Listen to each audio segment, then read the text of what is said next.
Hello বন্ধুরা, আসসালামু আলাইকুম। আশা করি সবাই ভালো আছেন। মালয়েশিয়ার ভিসা অ্যাপ্লিকেশন নিয়ে আপনাদের অনেক প্রশ্ন।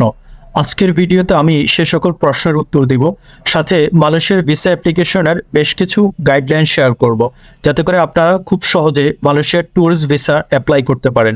তবে আরেকটা কথা বলে রাখি, মালয়েশিয়ার ভিসা অ্যাপ্লিকেশনের একটি সম্পূর্ণ ভিডিও দেওয়া আছে, কিভাবে আপনারা স্টেপ বাই স্টেপ মালয়েশিয়ার ভিসা অ্যাপ্লাই করতে পারেন। চাইলে সেই ভিডিওটি আপনারা দেখে নিতে পারেন। আজকের ভিডিওতে আমি কিছু গাইডলাইন শেয়ার করব এবং প্রশ্নগুলোর উত্তর দেওয়ার চেষ্টা করব। প্রথম প্রশ্ন হলো, মালয়েশিয়ার ট্যুরিস্ট ভিসা ফি কত? মালয়েশিয়ার ট্যুরিস্ট ভিসার অ্যাপ্লিকেশন ফি হচ্ছে 126 রিঙ্গিত। এটা বাংলা টাকায় কনভার্ট করলে যা আসে সেটাই হবে। দ্বিতীয় প্রশ্ন হলো, ভিসা ফি কিভাবে পে করব? ভিসা ফি পে করতে হলে অবশ্যই আপনাদের কাছে ইন্টারন্যাশনাল ডুয়েল কারেন্সি সাপোর্টেড কোনো ভিসা কার্ড অথবা মাস্টার কার্ড থাকতে হবে। এই ভিসা কার্ড এবং মাস্টার কার্ডের মাধ্যমে আপনারা ভিসা ফি পে করতে পারেন, অথবা যারা উইচেট পে অথবা আলিপে ব্যবহার করেন তারাও চাইলে এই ভিসা ফিটা উইচেট পে বা আলিপে এর মাধ্যমে পেমেন্ট করতে পারেন। এখন উইচেট পে অথবা আলিপেটা আসলে কি? যারা সাধারণত চায়না থাকেন অথবা চায়না ট্রাভেল করেন অথবা চায়নার সাথে ব্যবসা করেন, তারা এই দুইটা পেমেন্টের সাথে খুব পরিচিত। এটা বাংলাদেশের বিকাশ কিংবা নগদের মতোই চাইনিজ একটা ডিজিটাল পেমেন্ট গেটওয়ে। তারপরের প্রশ্ন হলো, ফ্রেশ পাসপোর্টে কি মালয়েশিয়ার ভিসা হয়? হ্যাঁ, ফ্রেশ পাসপোর্টে মালয়েশিয়ার ভিসা হয়, তবে সেটা ডিপেন্ড করে আপনার ডকুমেন্টসের উপর। আপনার ব্যাংক স্টেটমেন্ট, ব্যাংক সলভেন্সি এবং আপনার প্রফেশনাল ডকুমেন্টগুলো যদি ঠিকঠাক থাকে এবং ভালো মানের ডকুমেন্ট হয়, তাহলে অবশ্যই আপনার ফ্রেশ পাসপোর্টে মালয়েশিয়ার ভিসা হয়। তবে ইদানিং ফ্রেশ পাসপোর্টে মালয়েশিয়ার ভিসা নিয়ে একটু প্রবলেম হয়, যে তারা এডিশনাল ডকুমেন্ট চায়। অনেক সময় তাদের ডকুমেন্টগুলো যদি মন মতো না হয়, সেক্ষেত্রে তারা ইন্টারভিউতে ডাক দেয়। তারপরের প্রশ্ন হলো, ফ্যামিলির সবাই একসাথে মালয়েশিয়া যেতে চাচ্ছি, সবার ভিসা একসাথে কিভাবে করব? তো প্রথমে বলে রাখি, একটা অ্যাকাউন্ট থেকে আপনি সর্বোচ্চ 5টা ভিসা করতে পারবেন, 5টা ভিসার আবেদন করতে পারবেন। তো আপনার ফ্যামিলি মেম্বার যদি 5 জন হয়, তাহলে আপনি একটা অ্যাকাউন্ট থেকে করতে পারবেন।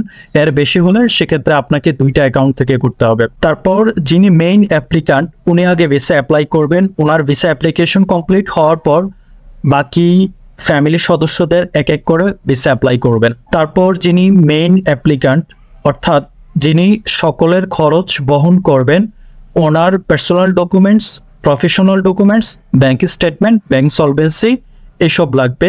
আর ওনার ওয়াইফ যদি ওনার সাথে থাকে, তাহলে অবশ্যই ম্যারেজ সার্টিফিকেট লাগবে। আর বাচ্চাদের ক্ষেত্রে এডিশনাল ডকুমেন্ট হিসেবে বাচ্চাদের বার্থ সার্টিফিকেট লাগবে। তারপরের প্রশ্ন হলো, ভিসা হতে কতদিন লাগে?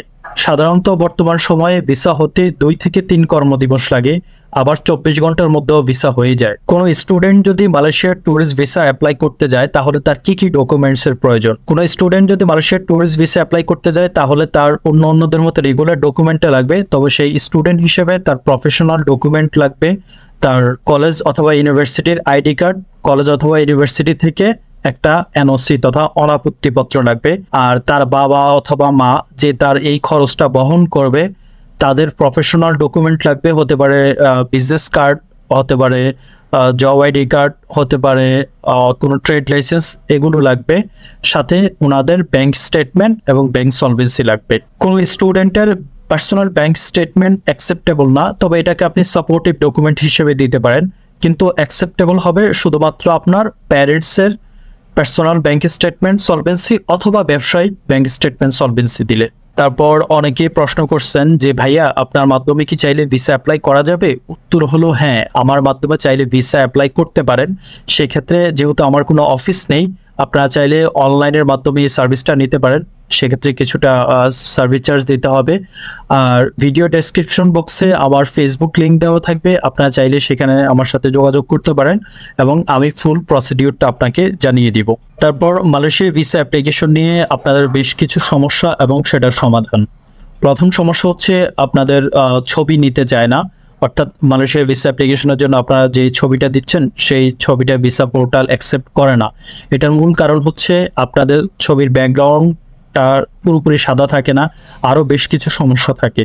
তো ভিসা অ্যাপ্লিকেশনের রিকোয়ারমেন্ট অনুযায়ী এবং সাইজ অনুযায়ী আপনারা যে কোনো একটা স্টুডিওতে যাবেন, গিয়ে আপনাদের এই রিকোয়ারমেন্টগুলো বলবেন এবং এই সাইজের ছবির কথা বলবেন। তারা অবশ্যই আপনাকে একটা সফট কপি দিয়ে দিবে। সেই সফট কপিটা দিয়ে আপলোড করলে আশা করি এই সমস্যাটা আর থাকবে না।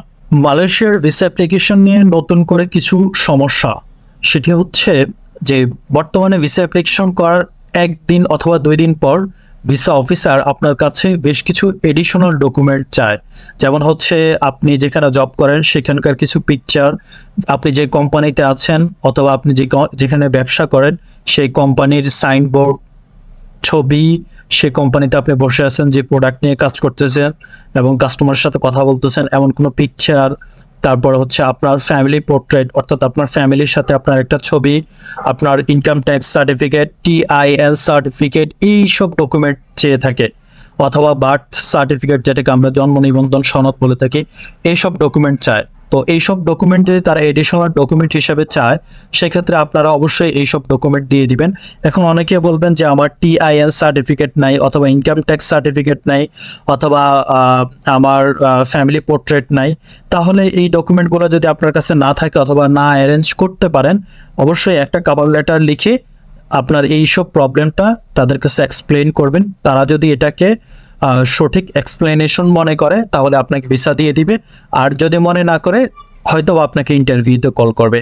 অথবা এমনও হতে পারে যে আপনার কাছে কোনো এডিশনাল ডকুমেন্ট না চেয়ে তারা আপনাকে ইন্টারভিউতে কল করছে।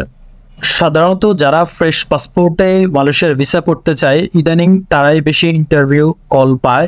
তো যদি আপনাকে ইন্টারভিউর জন্য কল করে তাহলে তারা আপনাকে একটা মেইল দিবে যে আপনাকে ইন্টারভিউর জন্য কল করা হয়েছে। আপনি সেই মেইলে যাবেন, গিয়ে আপনি যেই পোর্টালে ভিসা অ্যাপ্লিকেশন করছেন সেই পোর্টালটাতে ঢুকবেন। ঢোকার পর সেখানে আপনি ইন্টারভিউটা কনফার্ম করে দিবেন এবং তারা একটা নির্দিষ্ট ডেট এবং হচ্ছে টাইম দিয়ে দিবে। সেই সময় অনুযায়ী আপনি যে সকল ডকুমেন্ট জমা দিয়েছেন সেই সকল ডকুমেন্ট নিয়ে আপনি এম্বাসিতে চলে যাবেন। এ হচ্ছে মালয়েশিয়ার ট্যুরিস্ট ভিসা নিয়ে বিস্তারিত তথ্য। তারপরেও যদি কোনো প্রশ্ন থেকে থাকে অবশ্যই কমেন্ট সেকশনে জানিয়ে দিবেন, আমি অ্যান্সার করার চেষ্টা করব। সবাই ভালো থাকুন, দেখা হচ্ছে নতুন কোনো ভিডিওতে। আল্লাহ হাফেজ।